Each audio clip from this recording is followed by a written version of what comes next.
नमस्कार दोस्तों। कहते हैं धैर्य बनाए रखिए, क्योंकि जिसने आपको रचा है वो पूरे ब्रह्मांड का रचयिता है।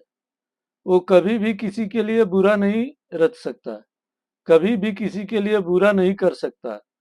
इसलिए धैर्य बनाए रखिए, कभी न कभी आपका भी अच्छा समय आएगा।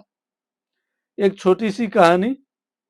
एक ऐसी महिला की जो बहुत ही धार्मिक महिला थी, लेकिन उसको पूजा पाठ करने का समय नहीं मिलता था। वो भगवान को तब याद करती थी जब वो रसोई घर में भोजन बनाया करती थी। बाकी समय वो घर के कामों में व्यस्त रहा करती थी। उसको समय नहीं मिल पाता था पूजा पाठ का। तो ऐसे ही काफी दिन से चल रहा था। एक दिन वो दोपहर के टाइम में अपने रसोई घर में भोजन बना रही थी। अचानक उसको आंगन में कुछ बहुत तेज गिरने की आवाज आई।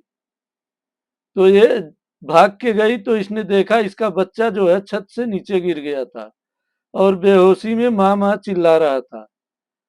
अब इस ये औरत घबरा गई। इच्छा हुई कि बच्चे से लिपट के चिल्लाएं, लोगों को मदद के लिए बुलाएं, लेकिन बुलाती किसको कि उस समय घर में कोई था ही नहीं।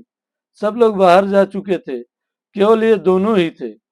उसने बच्चे को झटपट उठाया और पास के हॉस्पिटल में ले जाने के लिए दौड़ पड़ी और बहुत तेजी से वो दौड़ते हुए जा रही थी हॉस्पिटल के तरफ। उसको ये भी याद नहीं रहा कि 8 दिन पहले उसका पेट का ऑपरेशन हुआ था, अपेंडिक्स का ऑपरेशन हुआ था। अभी तक उसके घाव सूखे नहीं थे। वो औरत जो एक बाल्टी कपड़े छत पर लेकर नहीं जा सकती थी, वो 25 किलो के बच्चे को लेकर के दौड़ते हुए हॉस्पिटल की तरफ चली गई। और अच्छी बात यह थी कि उस हॉस्पिटल में जब पहुंची तो डॉक्टर वहीं थे। डॉक्टर से मुलाकात हो गई। डॉक्टर ने बच्चे को देखा, बच्चे का इलाज किया। बच्चा ठीक हो गया। शाम तक लेकर घर वापस आ गई। मतलब ज्यादा चोट नहीं लगा था। लेकिन अब उसका भगवान से थोड़ा दुराव हो गया था। वो बोलते हुए जा रही थी कि भगवान, आपने मेरे बच्चे ही के साथ ही ऐसा क्यों किया?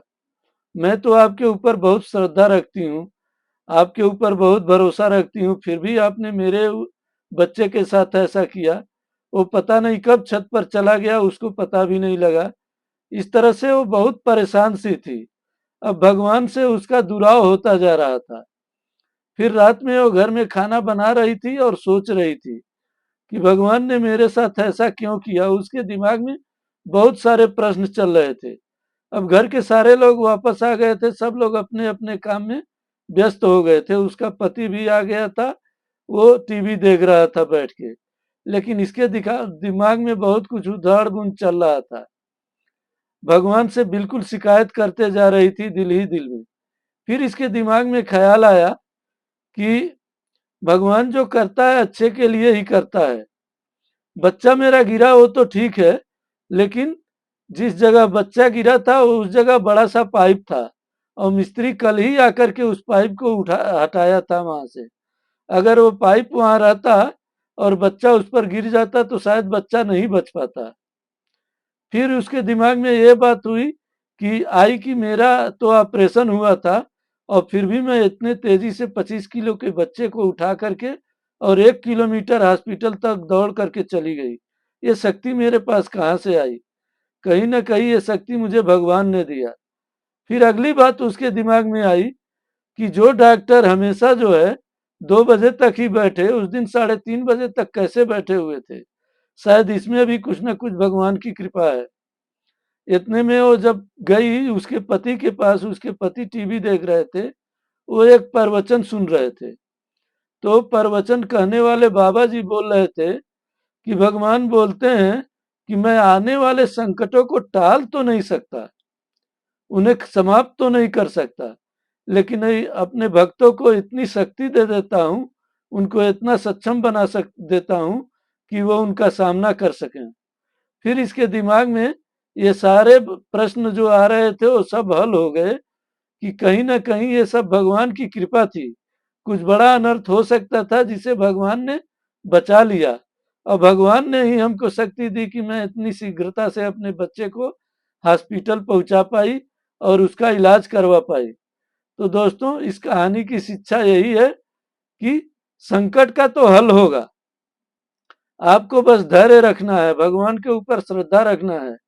जिसने ये जीवन दिया है, उस जीवन की सारी कठिनाइयों को हटाने का उसका ही जिम्मा है, लेकिन हमको उसके ऊपर भरोसा करना पड़ेगा और धैर्य रखना पड़ेगा और परिश्रम तो करना ही पड़ेगा। जो परिश्रम नहीं करता है उसका भगवान भी सहायता नहीं करते हैं। एक छोटे बच्चे की स्टोरी है। वो डेली डेली मंदिर में जाता था और भगवान से बोलता था, भगवान मेरी लॉटरी लगवा दो। फिर अगला दिन गया, बोला भगवान मेरी लॉटरी लगवा दो। फिर अगला दिन गया, बोला भगवान मेरी लॉटरी लगवा दो। अब भगवान सुन सुन के तंग आ गए थे कि डेली बोलता है मेरी लॉटरी लगवा दो, मेरी लॉटरी लगवा दो। एक दिन भगवान प्रकट हो गए, बोले अबे लॉटरी लगवाना है तो पहले लॉटरी का टिकट तो खरीदेगा तब तो लगवाऊंगा। तो जो परिश्रम नहीं करता है उसका हेल्प भगवान भी नहीं करते हैं। तो परिश्रम तो हमें खुद करना पड़ेगा, लेकिन हमारे जो भी संकट है, जो भी मुसीबत है, जो कुछ भी हमारे रास्ते में रुकावट आता है, उसका एक न एक दिन समाधान जरूर होता है। भगवान श्री कृष्ण ने भी कहा था, हर एक मुश्किल का हल होगा, वो आज नहीं तो कल होगा। धन्यवाद दोस्तों।